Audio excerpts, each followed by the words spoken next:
Bismillahirrahmanirrahim. Assalamualaikum warahmatullahi ta'ala wabarakatuh. Alhamdulillahirabbil alamin wa sallallahu ala sayyidina Muhammadin wa ala alihi wa sahbihi wasallam, amma ba'du.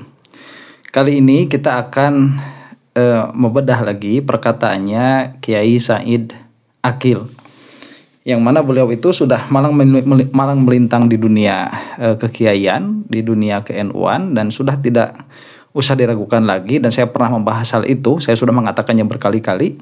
Nah, cuma di dalam podcast ini memang banyak hal yang menarik yang bisa kita yang bisa kita reaksi begitu ya.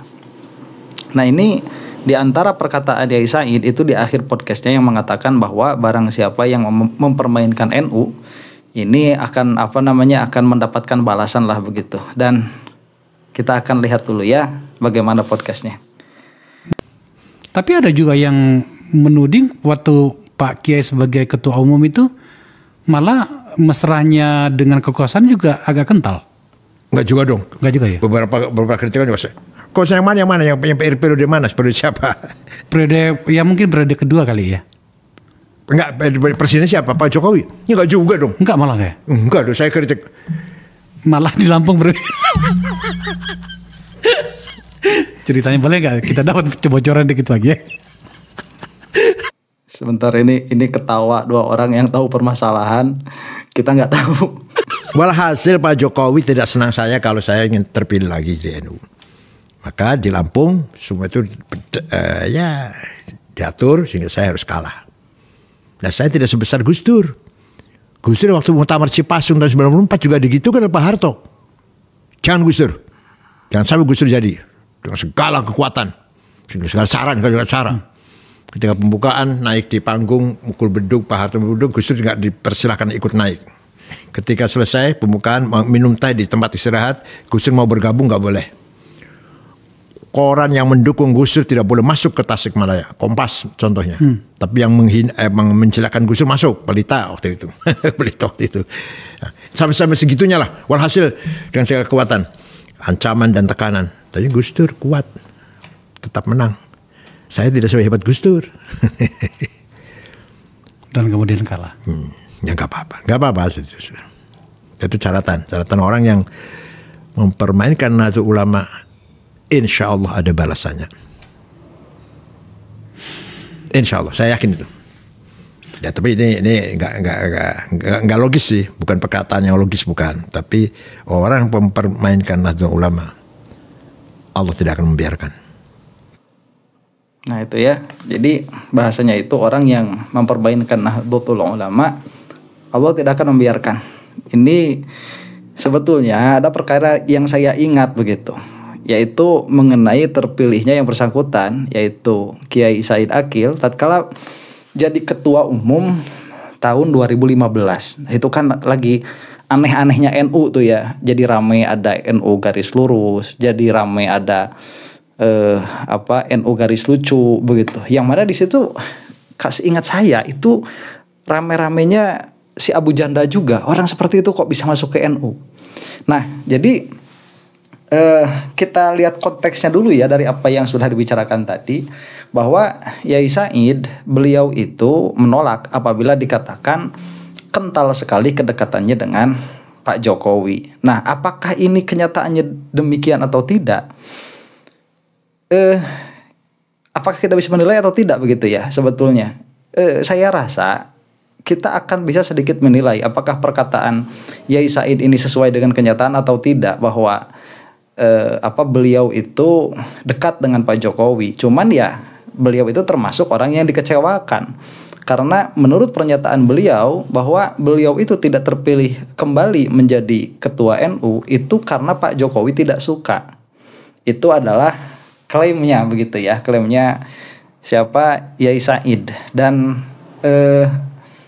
apakah seperti atau tidak, saya juga tidak tahu begitu ya. Cuman begini, kita akan flashback dulu nih, karena saya rasa ya Kiai Said ini sekarang sedang berada pada posisi tidak kemana-mana begitu, dalam pengertian jadi politisi ya tidak, kemudian jadi pejabat di NU ya tidak, ya nggak kemana-mana.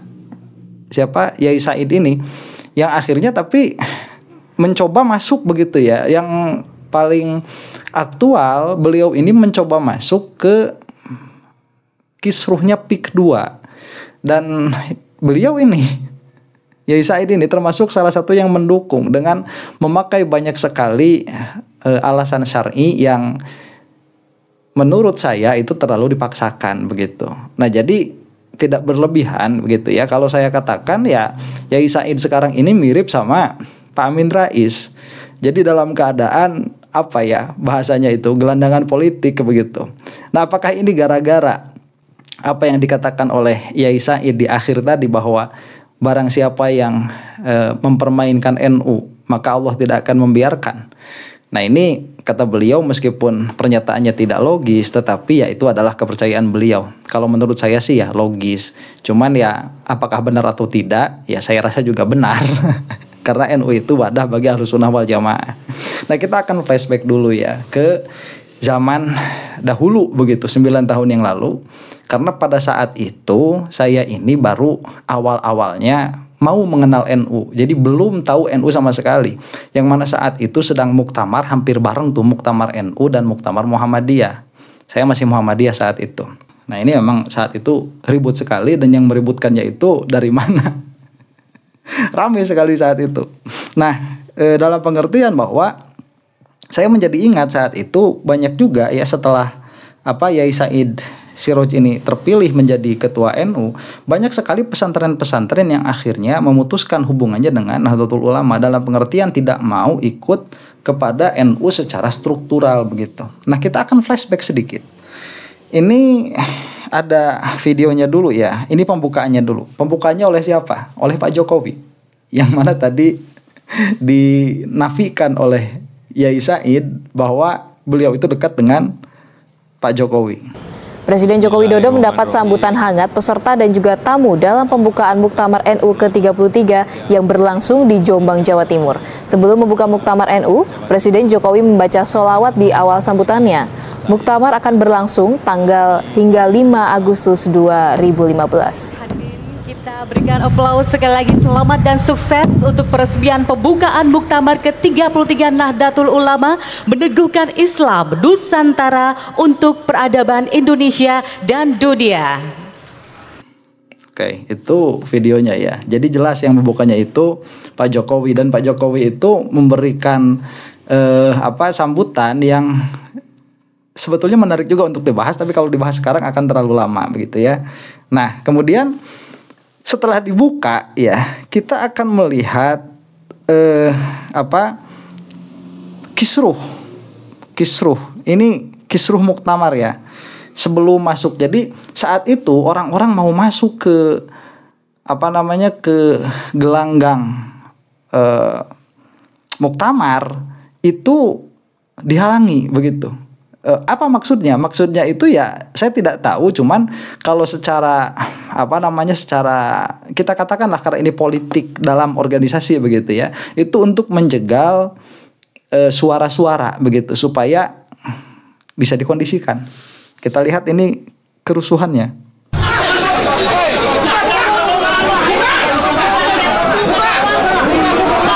Pintu masuk tempat registrasi peserta muktamar di Gedung Olahraga Merdeka Jalan Gus Dur, Jombang dipenuhi peserta yang akan mendaftarkan diri. Para peserta ini baru saja tiba dari daerah masing-masing di seluruh Indonesia. Para peserta mulai kehilangan kesabaran saat harus mengantri registrasi dalam kondisi lelah. Para peserta muktamar ini nyaris bentrok dengan personil Banser akibat saling berdesakan di pintu masuk.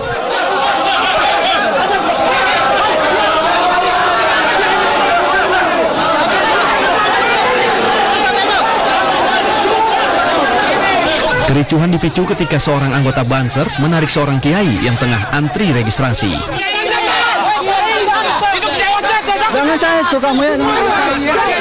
Seorang anggota Banser tersebut sempat menjadi sasaran emosi peserta muktamar lainnya. Beruntung anggota Banser lainnya beserta polisi berhasil meredam emosi puluhan peserta sehingga registrasi terus dilanjutkan. Jadi nggak boleh ditarik. Kami dihalangi, nggak boleh masuk. Alasannya apa, Pak? Nggak tahu. Bapak dari mana? Saya dari PCNU di Provinsi Sumatera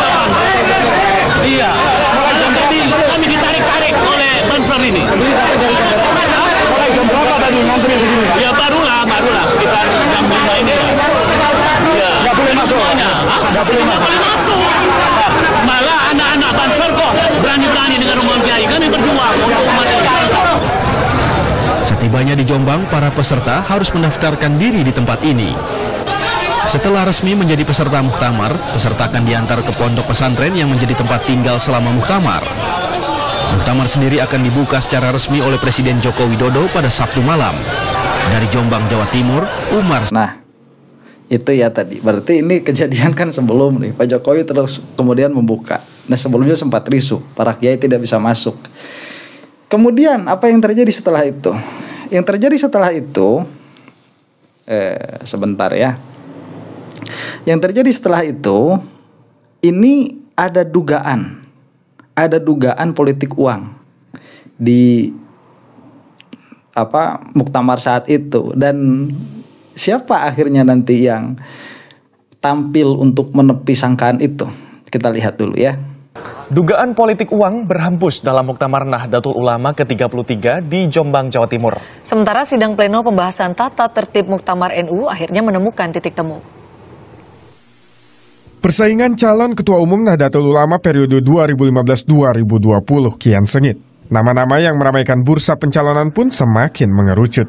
Hingga Senin sore hanya 2 kandidat calon Ketua PBNU yang diprediksi memiliki kans besar untuk terpilih, yakni Ketua Umum PBNU periode 2010-2015 Said Akil Siraj dan pengasuh pesantren Tebu Ireng Jombang Kiai Haji Salahuddin Wahid. Jelang pemilihan ketua, para pendukung dua ulama ini saling curiga. Kubu Salahuddin Wahid menilai adanya praktik politik uang dari kubu lawan. Tujuannya untuk meminta dukungan agar Muktamirin setuju mekanisme Ahlul Hali wal Aqdi atau musyawarah mufakat dalam pemilihan Rais Am, kedudukan tertinggi di PBNU. Nyatanya hari ini justru Akhwa menjadi komoditi. Harganya 15 juta sampai 25 juta. Untuk PCNU atau PBNU? Pokoknya siapa saja, karena suaranya sama. Per PCNU? Ya, per PCNU. Siapa yang menyetujui Akhwa katanya itu ditawari untuk 15 juta sampai 25 juta. Sementara calon ketua incumbent Said Akil Siraj membantah adanya politik uang dalam pencalonan dirinya. Jelas bukan saya. Kalau tidak ada politik uang yang jelas bukan saya. Saya tidak punya. Tidak punya uang. Kalau punya juga eman-eman. Lebih baik untuk bangun pesantren, bangun madrasah. Saya punya pesantren yang saya gratiskan santri 117. Saya gratiskan itu santri-santri. Muktamar Nahdlatul Ulama ke-33 berlangsung hingga 5 Agustus 2015. Oke. Berarti sudah jelas ya. Siapa yang mengklarifikasi? Jadi ada pertanyaan dulu, kenapa Yai Said itu harus mengklarifikasi? Mungkin ada tuduhan begitu ya. Dan kemudian ini tidak selesai di situ.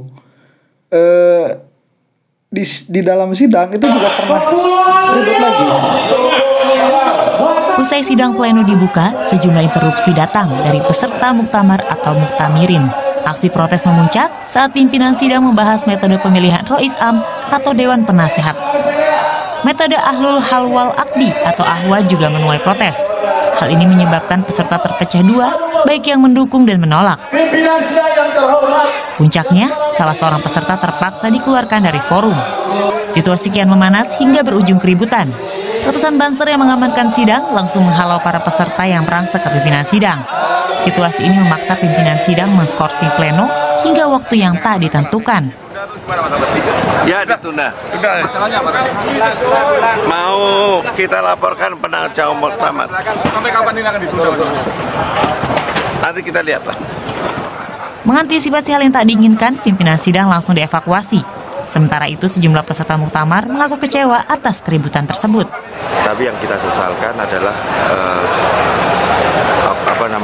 kejadian-kejadian yang tadi, yang di situ kita perlu tahu. Kita perlu tahu bahwa ini adalah organisasi ulama, gitu loh. Dan jangan sampai ada pernyataan-pernyataan yang di situ mendiskreditkan ulama.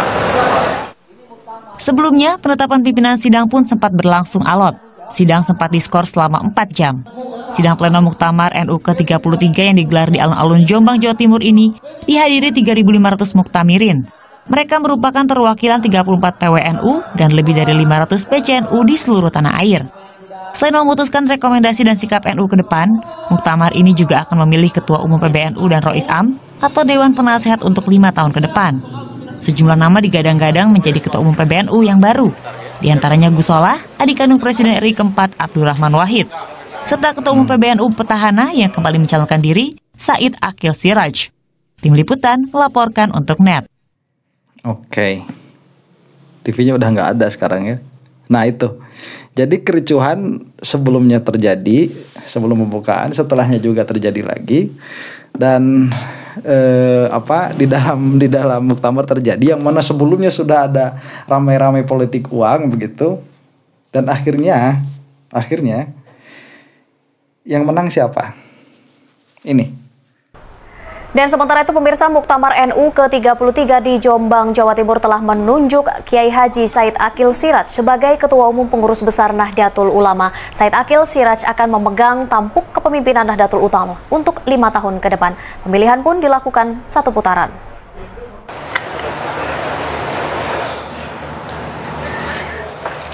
Pemilihan Ketua Umum Pengurus Besar Nahdlatul Ulama dimulai pukul 10 malam kemarin. 417 suara dari 508 peserta yang hadir ikut serta dalam pemilihan. Pemungutan suara berlangsung selama 3 jam dan langsung dilakukan penghitungan. Hasil penghitungan, Kiai Haji Said Akil Siraj mendapat 287 suara. Kiai Haji Asad Said Ali mendapat 107 suara. Dan Kiai Haji Salahuddin Wahid mendapatkan 10 suara. Sedianya akan dilakukan putaran kedua antara Kiai Haji Said Akil dan Kiai Haji Asad Said. Karena Kiai Haji Asad Said mendapat lebih dari 99 suara. Namun Kiai Haji Asad Said Ali menyatakan diri untuk mundur. Kiai Haji Said Akil Siraj menjadi Ketua Umum Pengurus Besar Nahdlatul Ulama untuk 5 tahun ke depan. Peserta muktamar itu 3.000 berapa? 500 lebih lah, 3.500 lebih. Nah ini sudah barang pasti ada dinamika yang hangat, yang maju lah, ada kemajuan yang hangat. Rois Am PBNU sempat terpilih Kiai Haji Mustafa Bisri. Namun mendadak Gusmus yang sempat menjadi pejabat Rois Am menyatakan mundur dari jabatan Rois Am. Belum diketahui pasti apa alasan Kiai Haji Mustafa Bisri mundur. Dengan mundurnya Kiai Haji Mustafa Bisri, pimpinan sidang kemudian menunjuk wakil Rois Am terpilih, Kiai Haji Ma'ruf Amin menjadi Rois Am PBNU periode 2015-2020. Dari Jombang, Jawa Timur, Mukhtar Bagus melaporkan. Oke, nah jadi sudah dilihat kan yang menangnya siapa? Yang menangnya yaitu siapa? Yai Said. Itu sudah tahu semua lah. Itu saya bagikan beritanya supaya jelas bahwa jejak digital itu tidak bisa dihapus ya. Kalau sekarang itu ya sudah tersebar, mau bagaimana cara menghapusnya. Dan ada komentar menarik juga yang mengatakan bahwa muktamar itu tidak sah begitu. Ini kita lihat. Salah satu mantan calon Rais Am yakni Nahdlatul Ulama Kiai Haji Ahmad Hashim Musadi menilai hasil muktamar ke-33 Nahdlatul Ulama di Jombang, Jawa Timur yang menetapkan Kiai Haji Mustafa Bisri sebagai Rois Am dan juga Said Akil Siraj sebagai Ketua Tanfiziyah adalah tidak sah. Saat ini struktur pengurus besar Nahdlatul Ulama dalam kondisi vakum dan harus dikembalikan kepada pengurus wilayah atau cabang untuk membentuk struktural yang baru. Dimungkinkan sejumlah pengurus wilayah atau cabang menolak hasil muktamar ke-33 Nahdlatul Ulama di Jombang. Sejumlah pengurus pun akan menggelar muktamar ulang meski waktu dan tempat hingga kini masih belum ditentukan. Akhirnya tidak terjadi itu ya. Itu banyak sekali wilayah-wilayah yang tidak setuju dengan proses pemilihan seperti itu. Maka tidak datang, yang datang tidak memenuhi quorum, maka sehingga yang namanya ketua umum itu ya tidak sah pemilihannya. Termasuk Rois Am? Saya kira ya termasuk. Karena di dalam proses itu tidak juga melalui konstitusi yang ada. Sehingga kesimpulannya PBNU sekarang ini tidak ada. Sehingga bagaimana tinggal wilayah sama cabang memproses selanjutnya. Indonesia. Oke, jadi sudah jelas ya. Itu kisruhnya dulu ya, yang mananya Yai Said, yang mana zamannya Yai Said itu ada Abu Janda, kemudian kita juga tahu siapa yang jadi menteri di era Jokowi itu tadi yang Menteri Agama itu bermasalah. Kemudian ya ala kulli halin ya, yang saya lihat di sini, saya tidak mengatakan bahwa apa yang semua yang dikatakan itu benar, cuman ada kejanggalan saja. Tatkala misalkan ada isu money politik, kenapa yang klarifikasi hanya satu, yaitu Yai Said Akil. Kemudian perkataan Said Akil tadi yang mengatakan bahwa yang jelas sekarang Jokowi itu tidak mau saya menang begitu. Ya kita sekali lagi nih, ini perkataannya beliau. Allah tidak akan membiarkan. Tapi ada juga yang menuding waktu Pak Kiai sebagai ketua umum itu malah bocoran dikit lagi. Walhasil Pak Jokowi tidak senang saya kalau saya ingin terpilih lagi di NU. Tuh, terpilih lagi di NU. Ya itu walhasil Pak Jokowi tidak senang saya terpilih lagi di NU. Kalau yang kemarin bagaimana? Yang nggak senang tuh yang sekarang begitu. Yang kemarin bagaimana? Karena ya itu juga terlepas lah ya dari dinamika berpolitiknya di dalam NU itu bagaimana. Ya mungkin Yai Said itu emang bukan orang yang bisa disetir juga, berarti kalau begitu. Mungkin tadinya ini kan ranah ijtihadi begitu ya, kalau dikatakan oleh Yai Said ini ranah ijtihadi, bahwa Yai Said itu dulu mungkin pernah sejalan dengan Pak Jokowi, tapi di tengah-tengah kemudian tidak, kemudian jadi sebagaimana yang dikatakan Yai Said itu tadinya jadi tidak suka kalau Yai Said menang, ya begitulah begitu. Pada akhirnya tidak jadi lagi. Cuman ya sebagaimana yang dikatakan tadi sama Yai Said, barang siapa yang mempermainkan NU, maka Allah tidak akan diam, dalam pengertian pasti akan terlihat balasannya. Saya tidak berkata apa-apa, cuman seperti ini ya, mungkin Yai Said ini sudah waktunya pensiun. Berkata-kata mengenai hal-hal yang aktual begitu, mending di pesantren saja, bimbing kami dengan keilmuan beliau yang luar biasa begitu ya. Perkara-perkara yang faktual biarkanlah orang-orang yang muda itu yang berbicara begitu, karena ya akhirnya banyak sekali terlihat errornya Yai Said ini. Demikian, mudah-mudahan video ini ada manfaatnya. Kesimpulan dari video ini saya serahkan kepada pribadi masing-masing. Wallahu ta'ala alam bisawab. Assalamualaikum warahmatullahi ta'ala wabarakatuh.